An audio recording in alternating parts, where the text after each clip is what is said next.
नमस्कार EPS pension खाता धारकों, स्वागत है आपका फिर से एक बार अपने भरोसेमंद YouTube channel EPS portal news channel पर। EPS pension scheme update. लाखों पेंशनरों के लिए बड़ी खुशखबरी, पेंशन को लेकर लिया गया ये फैसला।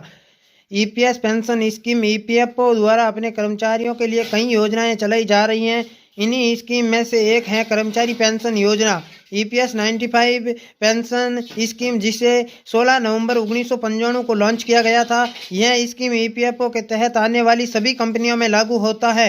इस योजना के जरिए ईपीएफओ ने 1 सितंबर 2014 से 1000 की न्यूनतम ईपीएस पेंशन फाउंड की सुविधा शुरू की है। ईपीएफओ द्वारा 16 नवंबर 1995 को कर्मचारी पेंशन योजना शुरू की गई थी, जिसे कर्मचारी भविष्य निधि संगठन और विविध प्रावधान अधिनियम 1952 की धारा 6A के तहत कर्मचारी पेंशन योजना के तहत शुरू किया गया था। यह योजना कर्मचारी द्वारा भविष्य निधि संगठन के तहत इसके कर्मचारियों को न्यूनतम 1000 रुपये ईपीएस पेंशन का लाभ दिया जाता है।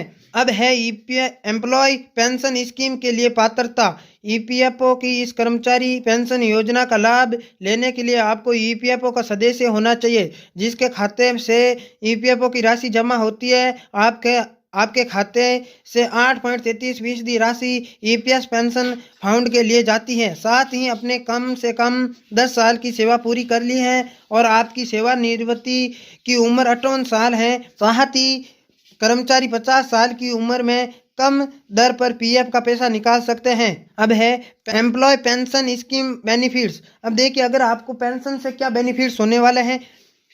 कर्मचारी पेंशन योजना के अंतर्गत आने वाली कर्मचारियों की मृत्यु होने पर उसके परिवार के सदस्यों को पेंशन दी जाती है। साथ ही मृत्यु के समय कर्मचारियों के परिवार को अधिकतम 60,000 रुपये का लाभ दिया जाता है। यदि व्यक्ति का परिवार नहीं है तो ईपीएस पेंशन फाउंड का लाभ व्यक्ति द्वारा नामित व्यक्ति को दिया जाता है। अगर कोई कर्मचारी 58 साल की उम्र से पहले अपनी 10 साल की सेवा पूरी नहीं कर सकता है तो भी वह अपनी पूरी रकम निकाल सकता है, लेकिन बाद में उसे पेंशन का लाभ नहीं मिलेगा।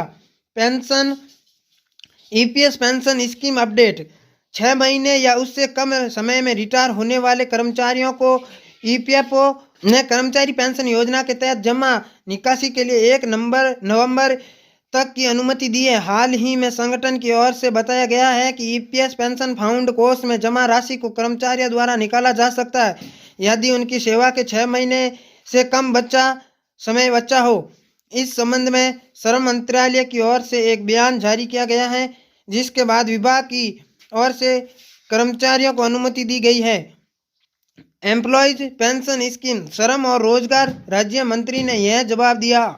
इसके बाद जवाब में श्रम और रोजगार राज्य मंत्री रामेश्वर तेली ने कहा कि हाँ, साल 2014 में पहली बार सरकार ने कर्मचारी पेंशन ईपीएस के तहत बजटीय सहायता देने वाले पेंशनधारियों को न्यूनतम 1000 रुपये प्रति माह ईपीएस पेंशन फाउंड देने का प्रावधान किया है, जो कि यह कर्मचारी पेंशन योजना के लिए भविष्य निधि संगठन को सालाना दिए जाने वाले वेतन के 1.16% के बजटीय समर्थन के अतिरिक्त था।